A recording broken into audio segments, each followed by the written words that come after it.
Mbaye ikaze kandi ndabashimiye cyane. Yesu abaha umugisha. Ni Eric Ndayishimiye nk'ibisanzwe, umuhungu wanyu, umwigisha w'ijambo. Nshimira cyane abakoze subscribe kandi reka mbasabire umugisha uva ku Mana. Uwiteka abaha umugisha kandi arushaho kubishimira ahaza ukwifuza kwanyu. Namwe mutakoze subscribe, it's the time for doing it. Nicyo gihe ngo mubikore kandi mujye mukora ku nzogera kugira ngo uruko nsohoye ubutumwa bwiza bujye bubageraho. Uyu munsi rero ndaza kubaha icyigisho cyiza cyane muza gukunda. Ndajya munsaba ngo ntucikwe.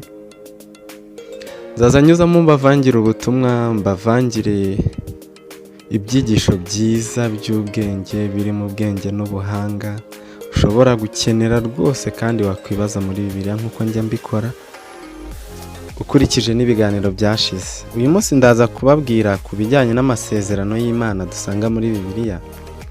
Imana yaradusezeranyije cyane kandi byinshi kuva mu isezerano rya kera no mu isezerano rishya. Imana yagiye isezeranya ubwoko bwayo. Uyu munsi rero ndajya nkubwire ngo amasezerano Imana yadusezeranyije ni amasezerano menshi cyane. Ushobora kwibaza ngo ntagira ingano, nangahe, ni 10, ni 100 se, ni 1000. Ariko Imana yadusezeranyije amasezerano menshi cyane. Mbere ko tubyinjiramo, reka tubanze dusenge kugira ngo Umwuka Wera tuyobore. Turagushimiye Mana nziza, Uwiteka Imana ishobora byose. Izina ryawe nirishyirwe hejuru. Kandi Mwami, tugushimiye ko waturinze ukaturindira imiryango. Uwiteka Imana wabanye natwe kandi wabanye natwe kuva kera. Uko wahozeho kera na n'uyu munsi ni kuri. Uwiteka tugushimiye kubw'amasezerano wagiye uduha kandi amwe ukayasohoza, kandi tugushimiye kubw'azasohora. Uwiteka Imana uzihesha icyubahiro. Urakoze Romani ihoraho. Icyo twanze ni ibitavuga Imana byose byaza kutuvangira mu izina rya Yesu Kristo. Turabitsinda mu izina rya Yesu. Uwiteka Imana reka tuyoborwe n'Umwuka Wera kandi atweze adutunganye. Amaraso ya Yesu adukureho ibicumuro n'ibyaha, adukureho urubanza rw'ibyaha kugira ngo tukubere umubavu guhumurira neza. Gahabwa icyubahiro kandi ubane natwe. Uyobora intambwe z'ibirenge byacu kandi twagurira imbago. Bisabye nizeye mu izina rya Yesu Kristo Umwami wacu. Amen. Mwakoze rero, ndaza kubabwira amasezerano yose dusanga muri Bible cyangwa muri Bibiliya yera. Dusangamo amasezerano agera ku 8,000 n'amasezerano 810. Ayo niyo masezerano Imana yaduhaye. Nkaba rero n'abahitiyemo nabura amasezerano 10 n'ibitabavugwamo. Ararenga 10 ahubwo ni ibitabo 10 agenda avugwamo. Imana ubwayo ibyo yivugiye kuva mu itangiro kugera mu byahishuwe. Isezerano Imana dusezeranyije iravuga ngo urukundo rw'Imana ruhoraho iteka ryose. Ku bakoresha ururimi rw'Icyongereza, I just need to introduce for you the God's promises for you. There are so many promises. That's around 8,810. So just I chose only 10 promises that I want to introduce for you. Just the first promise is about God's love endures forever. Just we see it on Psalm chapter 136 and Isaiah 54, chapter 54 and verse 10. That's where we could find all the promises about love endures forever. Rero nari mbabwiye ku masezerano y'Imana ku bakoresha ururimi rw'Ikinyarwanda. Isezerano rya mbere, urukundo rw'Imana ruhoraho iteka ryose. Twarisanga muri Zaburi 136 cyangwa muri Yesaya 54 ibice 10 umurongo wa 10. Muri Yesaya 34 umurongo wa 10, 54 umurongo wa 10 aravuga ngo imisozi izavaho n'udusozi tuzakurwaho, ariko imbabazi zanjye ntizizakurwaho, kandi n'isezerano ry'amahoro nagusezeranije ntirizakurwaho. Amen. Iryo ni isezerano rya mbere Imana yadusezeranyije ry'uko urukundo rwayo ruhora iteka ryose. Isezerano rya kabiri ni irihe? So for those who use English language, the second God's promise is about mercies available to everyone who repents. That's the second God's promise that we found on 1 John chapter 1 and chapter 1 verse 9. Chapter 1 verse 9, that we found mercies available to everyone who repents.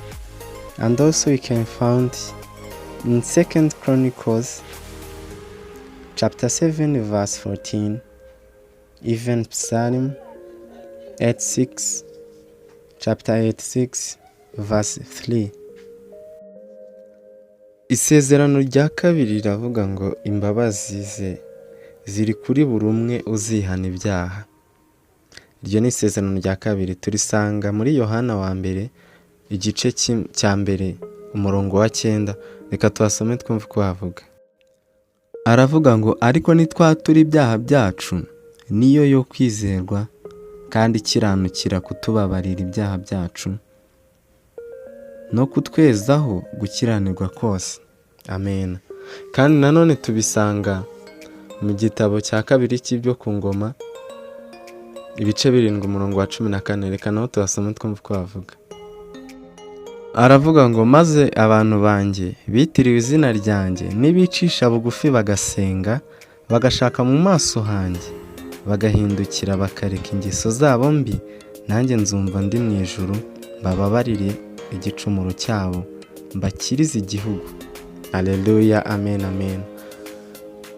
Iryo ni irindi sezerano Imana yaduhaye dusanga muri iki gice cy'ibyo ku ngoma. Reka dusome nanone muri Zaburi 86 umurongo wa 3 naho tubisangamo. Haravuga ngo mwami mbabaririra kuko ari wowe ntakira umunsi ukira. Imana ishimwe cyane. Iryo rya isezerano rya kabiri. So for the third God promise for those who use English language is about God never leaves me. All God never leaves us. We found that promise on the book of Deuteronomy chapter 31 verse 8. And also you can find it on Joshua chapter 1 verse 9. Also you can find on the book of Hebrews chapter 13 verse 5. Murakoze cyane rero ku bakoresha ikinyarwanda. Iri sezerano rya gatatu riravuga ngo Imana ntizansiga. Tubisanga mu gitabo cyo gutegeka kwa kabiri ibice 31 umurongo wa 8. Reka tuhasome twumve uko havuga. Aravuga ngo Uwiteka ubwo azakujya imbere azabana nawe ntazagusiga ntazaguhana ntutinye ntukuke umutima. Haleluya. Dusome kandi muri Yosuwa igice cya mbere umurongo wa 9 twumve nabwo uko havuga kuri iri sezerano ry'Imana. Aravuga ngo mbese sijye ubitegetse, nuko komera ushikame ntutinye kandi ntukuke umutima, Uwiteka Imana yawe iri kumwe nawe aho uzajya hose. Haleluya. Umva ko iri sezerano bivuga ngo Imana ntizadusiga. Ibi bice byose mu ibi bitabo mbasomeye bihura. Reka dusome mu gitabo cy'Abaheburayo. Pawulo yandikiye Abaheburayo ibice 13 umurongo wa 5. Aravuga ngo ntimukagire ingeso zo gukunda imiya, ahubwo mujye munyurwa n'ibyo mufite, kuko ubwayo yavuze iti sinzagusiga na hato kandi ntabwo nzaguhana na hato. Umva ko nabwo iki gice harimo ko Imana itazadusiga kandi itazaduhana. Yesu rero nabaha umugisha. For the fourth God's promise, it says about God provides strength for the weary. So for all people who are weak, that God promised us, so it gives the strength for those who are weary. So we can find these promises in the book of Isaiah, chapter 40, verse 3. Let's see how it says. And also we can find this book of Isaiah, chapter 41, verse 10. All both verses we can find that promises of God. That says God promised strength for those who are all who are weak. So thank you. Isezerano rya kane riravuga ngo Imana ifasha abanyantege nkeya cyangwa se iha imbaraga abanyantege nke, ibana nabo. Tubisanga mu gitabo cya Yesaya, cy'umuhanuzi Yesaya, ibice 40:3, avuga ngo nimwumve ijwi ry'urangurura ngo nimutunganyirize Uwiteka inzira ze mu butayu, inzira mu butayu, mugororere Imana yacu inzira nyabagendwa mu kidaturwa. Kandi nanone hano mu gitabo cya Yesaya 41:10 haravuga ngo ntutinye kuko ndi kumwe nawe, ntukebe kuko ndi Imana yawe, nzajya ngukomeza, ni koko nzajya ngutabara, kandi nzajya nkuramiza ukuboko kw'iburyo ariko gukiranuka kwanjye. Imana ishimwe cyane. Iryo ni isezerano rya kane. Mbibutse ko turagera ku isezerano rya 10. Imana ibaho umugisha. Utarakora subscribe akomeze kuyikora kugira ngo turusheho kubana dusenyera umugozi umwe, twumvana ubutumwa bwiza bwa Yesu Kristo. The fifth promises, it says that God is our rescue and protection. So you can find the book of Psalm chapter 9 verse 9 up to 10, and also to Psalm 107 chapter verse 13 up to 16. Above those verses is where you can find that promises. Thank you so much. Iri sezerano riratubwira ngo Imana ni umutabazi kandi ni nayo idukingira cyangwa se niyo iturengera. Dushobora kubisanga mu gitabo cya Zaburi, ibice 9:9. Reka dusome twumve uko havuga. Haravuga ngo azacira abari mu isi imanza zitabera, azaha amahanga imanza z'ukuri, kandi Uwiteka azabera abahatwa igihome kirekire kibakingira, igihome kirekire kibakingira mu bihe by'amakuba. Imana ishimwe cyane. Dusome n'ubundi muri iki gitabo cya Zaburi, ibice 107, duhere ku murongo wa 13. Aravuga ngo maze batakira Uwiteka bari mu makuba, abakiza imibabaro yabo, abakura mu mwijima no mu gicucu cy'urupfu, aca iminyururu yabo. Abo bashimire Uwiteka kugira neza kwe n'imirimo itangaza yakoreye abantu, kuko yamennye inzugi z'imiringa akavuna ibihindizo by'ibyuma. Imana ishimwe cyane. Okay, let's continue for those who use English language. So we up on 6. God's salvation is for the entire world. This sentence is about God's promise. As we are up on 6, Lord, God's salvation is for the entire world. That we can find in John chapter 3 verse 16, and also John chapter 3 verse 36. Iri sezerano rya gatandatu turavuga ngo agakiza k'Imana ni ak'ijambo ryose cyangwa n'ay'ijambo ryose.